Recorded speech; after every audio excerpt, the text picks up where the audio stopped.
আসসালামু আলাইকুম। সবার আগে বাছাই করা 10টি আন্তর্জাতিক খবর জানিয়ে দেব। প্রথমেই থাকছে শিরোনাম। তবে তার আগে অনুরোধ থাকবে ভিডিওটিতে একটি লাইক দিবেন।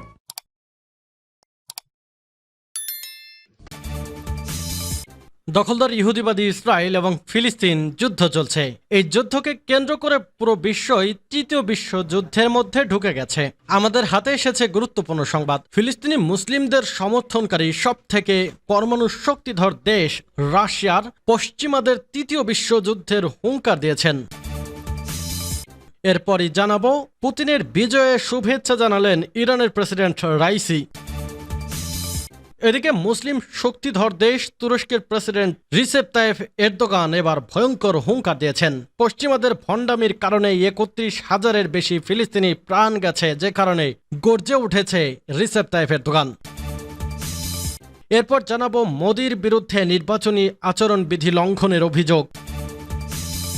এবং সর্বশেষ জানিয়ে দেব, গাজায় হামলা, ইউরোপীয় ইউনিয়নের আহ্বানও শুনছে না বেনিয়ামিন নেতানিয়াহু। এতক্ষণ শুনছিলেন সংবাদ শিরোনাম, এখন বিস্তারিত।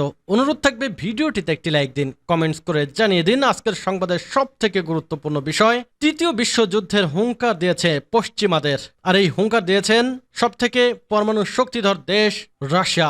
আপনারা সকলেই জানেন, রাশিয়ার পুতিন মুসলিম শক্তিধর দেশগুলোকে খুবই পছন্দ করেন এবং সবসময় মুসলিমদের সাথে ঐক্যবদ্ধ হয়ে পশ্চিমাদের মার্কিন যুক্তরাষ্ট্রের আধিপত্য ধ্বংস করতে চায়। সে কারণেই রাশিয়া, ইরান, তুরস্ক, পাকিস্তান সহ মুসলিম শক্তিধর দেশগুলো একজোট হয়ে কাজ করে। আর তৃতীয় বিশ্বযুদ্ধ যদি শুরু হয়ে যায়, তাহলে মার্কিন যুক্তরাষ্ট্র এবং পশ্চিমারা ইহুদিবাদী ইসরায়েল সহ পুরোপুরি ধ্বংস হয়ে যাবে। এতে আপনার মতামত কি? কমেন্টস করে লিখে জানান। পশ্চিমাদের তৃতীয় বিশ্বযুদ্ধের হুঙ্কার দিলেন পুতিন।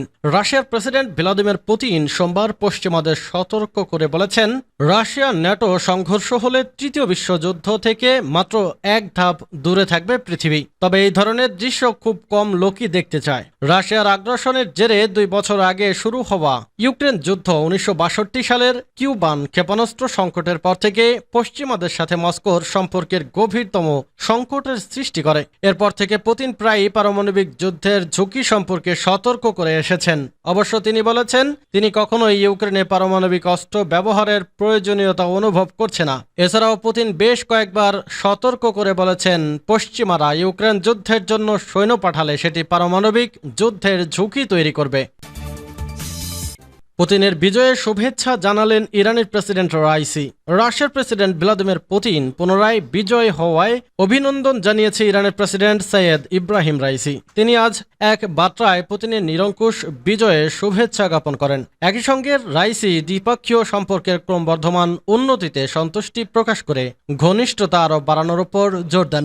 রাশিয়ার প্রেসিডেন্ট নির্বাচন শেষে প্রাথমিক ফলাফলের তথ্যে দেখা গেছে, পুতিন প্রায় 88% ভোট পেয়েছেন। এতে করে 71 বছর বয়সী রাশিয়ার এই নেতার আরও 6 বছর ক্ষমতায় থাকার ম্যান্ডেট পেলেন। 1999 সাল থেকে তিনি ক্ষমতায় রয়েছেন। রাশিয়ার জনমত গবেষণা কেন্দ্র জানিয়েছে, এবারের নির্বাচনে 75% ভোট পড়েছে। বর্তমানে রাশিয়ার সঙ্গে ইরানের সুসম্পর্ক রয়েছে। পশ্চিমাদের ভণ্ডামির কারণে ৩১,০০০-এর বেশি ফিলিস্তিনির প্রাণ গেছে ঘোষণা দিয়েছে এরদোগান। আবারও আন্তর্জাতিক সংস্থাগুলোর ওপর ক্ষোভ ঝাড়লেন তুরস্কের প্রেসিডেন্ট রিসেপ তাইয়েপ এরদোগান। এক হাত নিয়েছেন মুসলিম বিশ্বকেও। তিনি বলেছেন, গাজা সংকট মোকাবেলায় আন্তর্জাতিক সংস্থা পুরোপুরি ব্যর্থ হয়েছে। পশ্চিমাদের ভণ্ডামির কারণেই ৩১,০০০-এর বেশি ফিলিস্তিনির প্রাণ গেছে। ফিলিস্তিনের গাজায় ইসরায়েলের চলমান আগ্রাসন সোমবার ১৬৪তম দিনে গড়িয়েছে। রমজান মাসেও প্রতিদিন প্রতি মুহূর্তে হত্যাযজ্ঞ চলছেই। এখনো পর্যন্ত ৩১,৬৪৫ জন নিরীহ ফিলিস্তিনি নিহত হয়েছে। এই হত্যাযজ্ঞ চালাতে ইসরায়েলকে অস্ত্র ও গোলাবারুদ সরবরাহ অব্যাহত রেখেছে পশ্চিমা বিশ্ব। রোববার ইস্তাম্বুল শহরে এক ইফতার মাহফিলে অংশ নেন তুর্কি প্রেসিডেন্ট। সেখানে পশ্চিমা বিশ্ব ও আন্তর্জাতিক সংস্থাগুলোর কঠোর সমালোচনা করেন তিনি বলেন, পশ্চিমা দেশগুলো ফিলিস্তিনিদের হত্যায় ইসরায়েলকে এখনো অস্ত্র সরবরাহ করে যাচ্ছে। তাদের ভণ্ডামির কারণে গাজায় নারী ও শিশু শিশুদের জন্য বিশ্বের সবচেয়ে বড় গোরস্থানে পরিণত হয়েছে।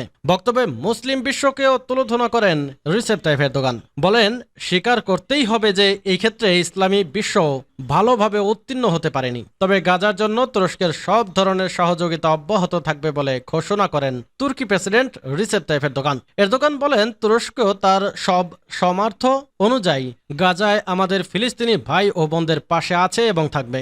গত প্রায় 6 মাস ধরে চলমান ইসরায়েলি আগ্রাসনে সাজানো গোছানো গাজা উপত্যকা কার্যত ধ্বংস হয়ে গেছে। আবাসিক ভবন, স্কুল, কলেজ, বিশ্ববিদ্যালয়, মসজিদ, মাদ্রাসা, হাসপাতাল, ক্লিনিক কোনো কিছুই আর অক্ষত নেই। 23 লাখ বাসিন্দার প্রায় 20 লাখই এখন উদ্বাস্তু। খোলা আকাশের নিচে উন্মুক্ত প্রান্তরে কোন রকম বাঁচার চেষ্টা করছে তারা। এর মধ্যে খাদ্য, বিশুদ্ধ পানি এবং ওষুধের তীব্র সংকট দেখা দিয়েছে। কোথাও কোথাও চলছে দুর্ভিক্ষ। এর মধ্যেই হামলা চালিয়ে যাচ্ছে দখলদার ইহুদিবাদী ইসরায়েল। গাজায় ইসরায়েলের চলমান হত্যাযজ্ঞের বিরুদ্ধে শুরু থেকেই সোচ্চার এরদোগান। ফিলিস্তিনিদের নির্বিচার হত্যার জন্য ইসরায়েলি প্রধানমন্ত্রী বেনিয়ামিন নেতানিয়াহুকে হিটলারের সঙ্গে তুলনা করেছেন। এছাড়া সম্প্রতি জাতিসংঘ ও পশ্চিমা দেশগুলোর সমালোচনা করে এরদোগান বলেন, গাজায় ইসরায়েলি অপরাধ কেবল দেখেই চলছে জাতিসংঘ ও পশ্চিমারা। তুরস্কের উত্তর পশ্চিমাঞ্চলীয় প্রদেশ সাকারিয়াতে জাস্টিস অ্যান্ড ডেভেলপমেন্ট একে পার্টির এক সভায় বক্তব্য রাখতে গিয়ে এরদোগান বলেন, তারা এতটাই বেশি নির্বিকার যে জাতিসংঘের নিরাপত্তা পরিষদ অবিলম্বে যুদ্ধবিরতির আহ্বান পর্যন্ত জানায় না এবং জানাতে পারেও না। মোদির বিরুদ্ধে নির্বাচনী আচরণবিধি লঙ্ঘনের অভিযোগ। লোকসভার নির্বাচন প্রক্রিয়া শুরু হতেই ভারতের প্রধানমন্ত্রী নরেন্দ্র মোদির বিরুদ্ধে নির্বাচনী আচরণবিধি লঙ্ঘন করার অভিযোগ তুলেছে তৃণমূল কংগ্রেস। সোমবার নির্বাচন কমিশনে এ বিষয়ে লিখিত অভিযোগ দাখিল করেন দলটির রাজ্যসভার সদস্য সাকেত গোখেল। এক প্রতিবেদনে ভারতীয় সংবাদ মাধ্যম হিন্দুস্তান টাইমস এ তথ্য জানায়। গাজায় হামলা, ইউরোপীয় ইউনিয়নের আহ্বানও শুনছে না নেতানিয়াহু। গাজায় অবিলম্বে যুদ্ধবিরতি ও রাফায় ইসরায়েলের সেনা অভিযান পরিকল্পনা বাতিলের আহ্বান জানিয়েছেন ইউরোপীয় ইউনিয়ন প্রেসিডেন্ট উরসুলা ভর ডার লেয়েন। তবে তা উপেক্ষা করেই ইসরায়েলের প্রধানমন্ত্রী বেনিয়ামিন নেতানিয়াহু হামলা হত্যাযজ্ঞ চালাচ্ছে। মিশর সফরে গিয়ে গাজাবাসীর দুর্দশার বিষয়ে সংবাদ সম্মেলনে কথা বলেছেন ইইউ প্রেসিডেন্ট। তিনি বলেন, ত্রাণের অভাবে গাজায় যে দুর্ভিক্ষ চলছে তা মেনে নেওয়ার মতো না। এমন অবস্থায় রাফায় ইসরায়েলের ব্যাপক সেনা অভিযান পরিকল্পনায় উদ্বেগ জানিয়ে তা বাতিলের আহ্বান জানান তিনি। সেই সাথে অবিলম্বে যুদ্ধবিরতির সমঝোতায় পৌঁছানোর তাগিদ দেন ইইউ প্রেসিডেন্ট। অন্যদিকে ইসরায়েলের রাজধানী তেল আবিব সফরে যাওয়া জার্মান চ্যান্সেলর ওলাফ শোলৎজের সাথে বৈঠকে রাফায় অভিযানের প্রসঙ্গ উঠলে পিছু না হটার কড়া বার্তা দিয়েছেন নেতানিয়াহু। শোলৎজ জানান, ফিলিস্তিনিদের অনাহারে ধুঁকতে ধুঁকতে দুর্ভিক্ষের হুমকিতে রেখে নিষ্ক্রিয় বসে থাকা সম্ভব না।